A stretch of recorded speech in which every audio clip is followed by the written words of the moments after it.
রহমানির রহিম। আমার কাছে একজন সম্মানিত দর্শক প্রশ্ন করেছেন, জমি যদি খারিজ না করি তাহলে কি সমস্যা হতে পারে, বা জমি কেন খারিজ করতে হবে, খারিজ কতটা গুরুত্বপূর্ণ এ বিষয় নিয়ে কথা বলবো। দেখুন, বর্তমান সময়ে জমি কেনার পরেই সর্বপ্রথম কাজ হচ্ছে খারিজ বা মিউটেশন বা কর্তন করা। এটি কেন করবেন? খারিজ হওয়া মানে এটা এক ধরনের রেকর্ড।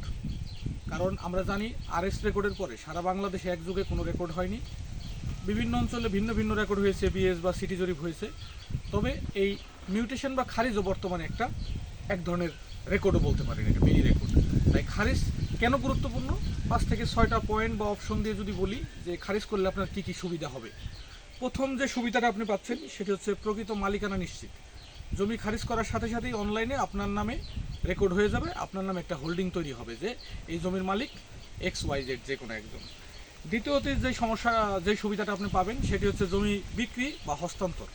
আপনি যদি চান ভবিষ্যতে বিক্রি করতে পারবেন, চাইলে যে কাউকে হস্তান্তর করতে পারবেন, দান করতে পারবেন, হেবা করতে পারবেন। 3 নম্বরে আপনার খাজনা দিতে সুবিধা হবে। আপনি যদি মিউটেশন না থাকে, বর্তমানে খাজনা দেওয়া যাবে না। আপনি মিউটেশন বা খারিজ ছাড়া বর্তমানে আপনি খাজনা দিতে পারবেন না, কারণ খাজনা দিতে গেলে একটি হোল্ডিং নাম্বার প্রয়োজন হয় ট্যাক্সটা প্রদান করতে গেলে। এর পরবর্তীতে খাজনা মিউটেশন যদি থাকে তাহলে আপনার লোন পেতে সুবিধা হবে। যদি জমি দিয়ে আপনি কোনো লোন আনতে চান কোনো ব্যাংক থেকে, কোনো প্রতিষ্ঠান থেকে, সেই ক্ষেত্রে আপনি দারুণভাবে বেনিফিটেড হবেন আপনার মিউটেশন থাকলে। মিউটেশন না থাকলে আপনার লোন পাস হওয়ার সম্ভাবনা 90% নেই বললেই চলে, যদি আমি ভুল না করে থাকি। এরপর হচ্ছে মামলা এবং জালিয়াতির হাত থেকে বাঁচতে পারবেন। দেখুন, একটা জমি কেনার পরে দলিল হলে 2 থেকে 3-5 বছর পর্যন্ত লেগে যায় মূল দলিল আসতে। আর মিউটেশন যদি আপনি আজকে করেন, অনলাইন হয়ে যায় সাথে সাথে, অনলাইনে চেক দিলে সাথে সাথে মালিকানা আপডেট হয়ে যায়। একটা মানুষ জমি কিনলে সাথে সাথে তার মালিকানাটা আপডেট হয়ে যাচ্ছে মিউটেশন বা খারিজের মাধ্যমে। সর্বশেষ যে অপশনটি, যদি কখনো সরকার আপনার এলাকার আপনার নির্দিষ্ট কোনো জমি অ্যাকোয়ার করে, সরকারের নামে নেয় কোনো কাজ, রাস্তাঘাট বা কোনো স্থাপনার জন্য, আপনার যদি মিউটেশন থাকে, প্রপার এভিডেন্স বা দলিলপত্র থাকে, তাহলে আপনি ক্ষতিপূরণ পাবেন। ক্ষতিপূরণ পেতে হলে আপনার অবশ্যই মিউটেশন থাকতে হবে, মানে আপডেট খতিয়ান থাকতে হবে এবং উপযুক্ত প্রমাণপত্র বা পেপারস থাকতে হবে।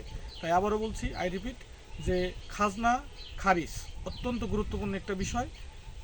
খারিজের সাথেই খাজনাটা জড়িত, তাই খাজনা খারিজ এই দুটো বিষয় আপনারা মাথায় রাখবেন। এবং যত দ্রুত জমি কেনার পরে যদি আপনার ওয়ারিশের সম্পদ হয়, তাও আপনি মিউটেশন বা খারিজ করে রাখবেন, এটা অত্যন্ত নিরাপদ। আর যদি কেনা সম্পদ হয়, এটা মাস্ট, আপনাকে করতেই হবে। এই ব্যাপারে কোনো নো ডিসকাউন্ট বা কোনো ছাড় দেওয়া যাবে না। ধন্যবাদ। ভুল ত্রুটি হলে ক্ষমা সুন্দর দৃষ্টিতে দেখবেন।